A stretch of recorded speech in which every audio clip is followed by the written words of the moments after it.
Peter Boardman was a pioneer in the mountaineering community. With various achievements under his belt, he climbed Petit Dru, north face direct of the Olan, in the north face of the Matterhorn. In the expedition for Matterhorn, he met Joe Tasker, his companion on various future climbs. In 1972, he and his team climbed 5 new peaks and 5 new routes on the Hindu Kush Mountains. In 1972, Peter Boardman made his first ascent of the south face of Mount Dan Beard. In 1975, after summiting the southwest face of Everest, Boardman and his team came across Mick Burke during their descent, who died during his climb. Boardman also made the first ascent of Changabeng's west wall with Joe Tasker. In the next few years, he completed the climb of Karsten's Pyramid's south face and Kanchenjunga's north ridge for the first time in history as well. As can be seen from the impressive feats, Boardman and Tasker loved to walk the less trotted path and climb mountains using new routes. So naturally, when they had finished the first ascent of Kongur and a new proposition was made to summit Everest via the northeast ridge, they were ready to take on the challenge. At this point, the northeast ridge of Everest was yet unconquered. This was mainly because of the dreaded 3 pinnacles that one has to climb over when summiting Everest via this route. These 3 extremely steep rock formations are a nightmare to climb and are known to test the resolve of even the most experienced climbers. The 3 pinnacles are located in the death zone, making a rescue mission quite unlikely if things go wrong. But none of this was going to deter Boardman and Tasker from attempting the climb. The permission of the expedition was acquired easily after the Chinese government opened up the mountains for foreign expeditions. The team for the expedition consisted of big names such as Boardman, Tasker, Chris Bonington, Dick Renshaw, Charles Clark, and Adrian Gordon. On 6 March 1982, the whole team was assembled at the base camp, ready to take on the challenge. After conducting some acclimatization climbs, they started on their way toward Everest summit via the northeast ridge. On 4th April, the expedition reached East Rongbuk Glacier, where they set up the advanced base camp at a height of 6,200 meters. At first, the climb seemed to be going very well. Boardman and Tasker were able to make good progress and establish snow caves at 6,850 meters and 7,256 meters. Once they had reached the 7,850 meter mark, they established the 3rd and highest snow cave. They were near the crux of the climb, the 3 pinnacles. These pinnacles were going to be the most difficult ordeal during the whole expedition. But despite that, Boardman and Tasker continued their journey. However, an unfortunate incident would slow down the expedition at this point. The team was attempting the first pinnacle high up in the death zone.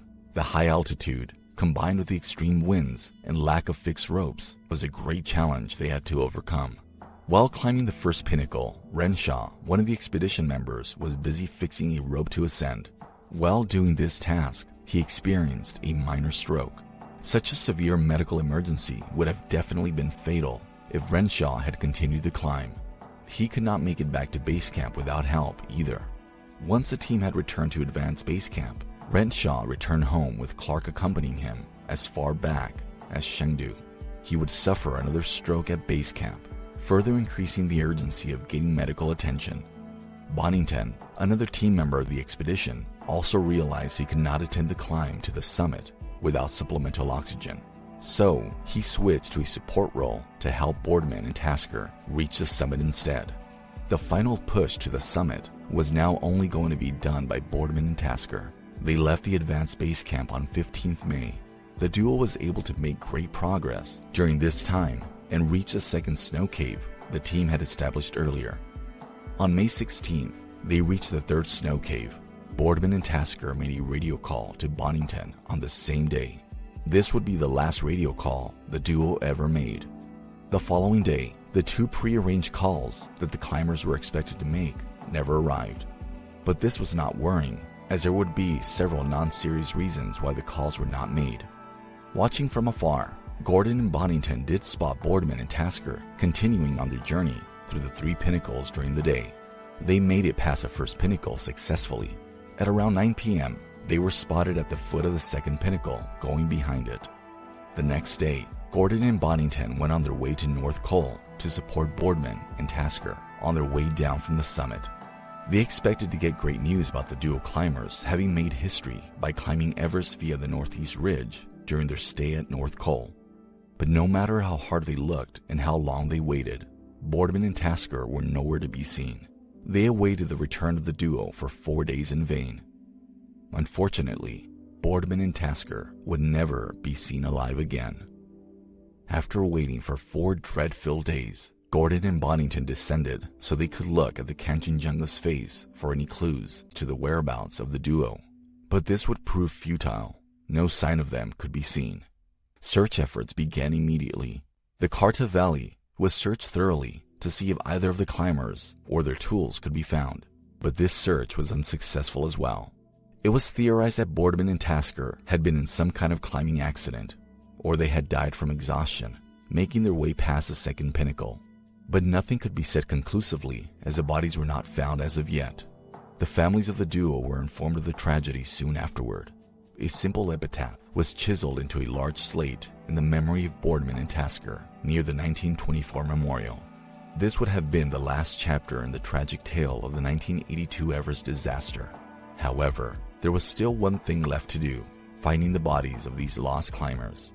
The future expeditions for the Northeast Ridge of Everest in 1985, 1986, and 1987 all couldn't reach the point where Boardman and Tasker were last seen, so they had no chance of finding the bodies. This spoke volumes about the experience and commitment that the climbers had shown, getting so far ahead that, for years, no one could catch up. Finally, in 1988, an expedition consisting of Russell Bryce and Harry Taylor was able to make it through the 3 pinnacles. They summited Everest and made their way downward successfully. However, at no point could they spot the bodies of Boardman and Tasker due to the heavy snowfall covering the mountain brought on by the monsoon. Another expedition via the Northeast Ridge route wouldn't be made until 1992. Although this expedition was unsuccessful in summiting Everest, they did cross the 3 pinnacles and, in the process, made a grim discovery. The team spotted a body just a bit beyond the second pinnacle in a sitting position. It was located in an especially difficult part of the pinnacles. It seemed the reduced snowfall had allowed the body to be uncovered this time around. The expedition members took pictures of the body for record and descended down. The pictures were sent to Boddington, who identified it to be Boardman from the clothing and features. In 1995, another expedition found a body on the same route, which was thought to be of Tasker. But later on, Boddington figured out that they had found the body of Boardman as well and had misidentified it as Tasker. This conclusion was based on the picture of the body in the written accounts of the climbers. Some of Tasker's equipment was found between the second and third pinnacle.